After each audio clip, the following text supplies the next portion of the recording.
బాపట్ల నియోజకవర్గ TDP Janasena BJP ఉమ్మడి కూటమి ఎమ్మెల్యే అభ్యర్థి వేగిసేన నరేంద్ర వర్మరాజు కప్పలవారిపాలెం శీలంవారిపాలెం సమ్మెటవారిపాలెం పెరలి గ్రామాల్లో విస్తృత ప్రచారం చేశారు.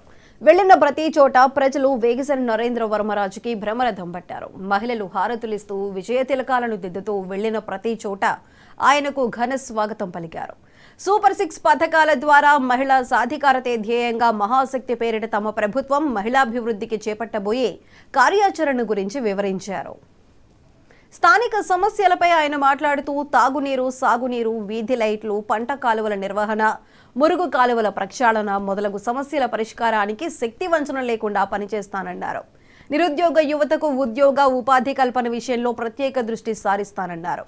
సంకీర్ణ ప్రభుత్వం అధికారంలోకి రాగానే ప్రతి సమస్యను పరిష్కరించడంతో పాటు యువత భవిష్యత్తుకు బంగారు బాటలు వేసేందుకు తమ దగ్గర అన్ని ప్రణాళికలు సిద్ధంగా ఉన్నాయని వేగిసేన యువతలో ధైర్యాన్ని నింపారు.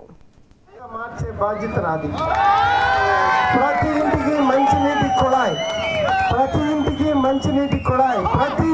మంచినీటి కుళాయి ఇచ్చే విధంగా ఈ ఊరంతా మంచినీళ్ళు పారిస్తానని తెలియజేస్తున్నా. అలాగే శీలంవారిపాలెం శ్మశానం నుండి ప్యాడ్లీ కొత్తపాలెం వరకు మెటల్ రోడ్డు వేయాలని మన గ్రామస్తులు అడిగారు. శీలంవారిపాలెం శ్మశానం నుండి ప్యాడ్లీ కొత్తపాలెం వరకు మెటల్ రోడ్డు వేయాలని అడిగారు.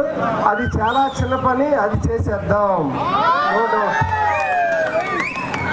అలాగే ఊరు అభివృద్ధిలో భాగంగా నేను మీతో నడవటానికి వచ్చా. పనిస్తారా మరి నాకు గెలిపించి? దేనికి వేస్తావన్నా నీ ఓటు? మళ్ళొక్కసారి తమ్ముడు, ఇంకొక్కసారి అన్నా, మరొక్కసారి, ఇంకొక్కసారి. Thank you. ఆ చివరి దాకా వెళ్ళి వెంటనే వచ్చి మళ్ళీ ప్యాడ్లీ గ్రామం ఉంది, 9ంటికి క్లోజ్ చేయాలి. స్పీడ్గా వెళ్ళాలమ్మా. మెయిన్ రోడ్డు వరకు. పశ్చిమ గోదావరి జిల్లా